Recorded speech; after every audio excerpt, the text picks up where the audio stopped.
Halo, saya Najla Shihab, saya pendidik. Saya akan menjawab pertanyaan-pertanyaan yang berkaitan dengan pendidikan dan pengasuhan dari Readers Kumparan di Tanya Kumparan.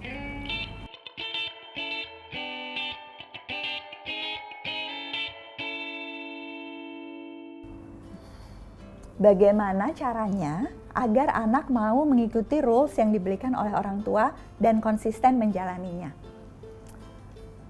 Rules yang diberikan oleh orang tua memang hampir mustahil bisa dijalankan oleh anak kalau itu bukan kesepakatan bersama.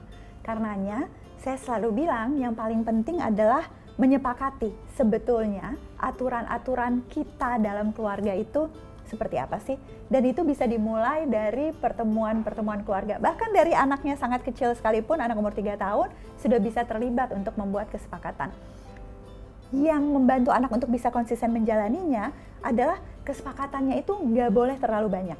Semakin banyak peraturannya akan semakin sulit mengingatnya dan semakin sulit juga menjelaskan pada anak sebetulnya sebab-sebab kenapa begitu banyak peraturan di rumah.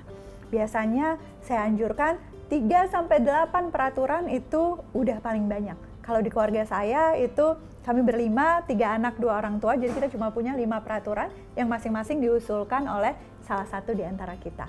Di kesepakatan itu kemudian kita tempel, ditaruh di ruangan yang bisa dilihat sehingga akan membantu juga untuk menjaga konsistensi. Nggak perlu adanya di kepala ibu dan diingatkan terus-menerus dengan gambar, dengan tulisan, dengan tanda tangan atau coretan masing-masing.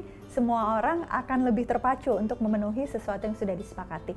Ada waktu-waktu juga untuk kemudian membahasnya, menyesuaikan, dan bahkan menegosiasikan apa yang ada di kesepakatan bersama. Pertanyaannya, apakah anak boleh diberi hukuman? Pada saat bicara tentang hukuman, saya tuh sangat menghindari menggunakan kata hukuman. Karena sebetulnya hukuman itu sifatnya punitif dan seolah-olah yang kita lakukan adalah memberikan ancaman agar anak nurut atau tidak melakukan sesuatu karena dia takut pada hukuman itu. Yang ingin kita tumbuhkan itu adalah disiplin diri, yang ingin kita tumbuhkan kesadaran. Sehingga hukuman pada akhirnya akan menyebabkan anak jadi marah. Kalau kita ingat-ingat pengalaman kita dihukum, biasanya tuh kita nggak ingat pelajarannya apa. Kita cuma ingat aku sebel banget, benci banget pada saat diperlakukan dengan cara tertentu. Tapi kalau ditanya kesalahannya apa dan apa yang bisa diperbaiki, biasanya kita udah nggak ingat.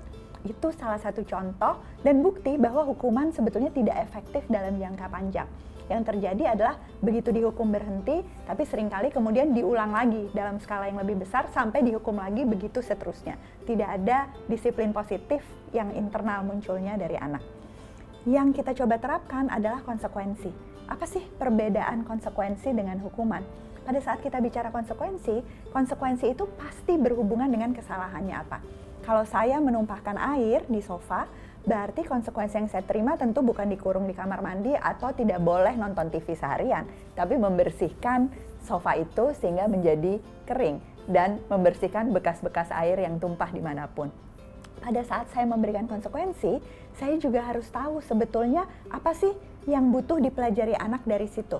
Oh, kalau kamu bawa gelas ini masih susah, lain kali kalau ngambil minum, pakai cangkir yang ada pegangannya ya. Bukan berarti seumur hidup kamu nggak boleh ngambil minum sendiri lagi, nanti mami aja yang ambilin.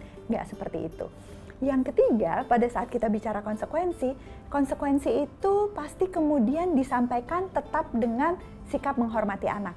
Kita tidak memarahi anak di depan umum, kita tidak mengulang-ulang kesalahan anak terus-menerus pada saat ayah pulang kantor, lihat nih sofanya tadi aku marahin karena ditumpahin anak. Nggak ada mengulang-ulang pengalaman kesalahan anak, tapi justru menunjukkan bahwa kesalahan itu sebetulnya bagian dari proses belajar. Kalau kita menerapkan konsekuensi dengan efektif, pada akhirnya anak juga tahu bahwa yang namanya proses belajar itu diterima di dalam keluarga. Apalagi kalau kemudian konsekuensi ini menjadi sesuatu yang disepakati. Kalau kelebihan main gadget, apa sih yang harus dilakukan? Harus membaca lebih banyak. Kalau misalnya kamu merusak barang adik, nggak bisa sekedar hanya minta maaf, tapi juga tidak akan diberi hukuman. Yang harus dilakukan adalah kita coba perbaiki bukunya, kita lem sama-sama, dan kemudian kita berjanji untuk memegang buku itu dengan cara yang lebih baik. Komunikasi seperti itu, bentuk konsekuensi seperti itu, jauh lebih efektif dalam jangka panjang daripada sekedar menghukum anak. Oke, perceraiannya. Sekian dari saya, sampai jumpa di Tanya Kumparan berikutnya.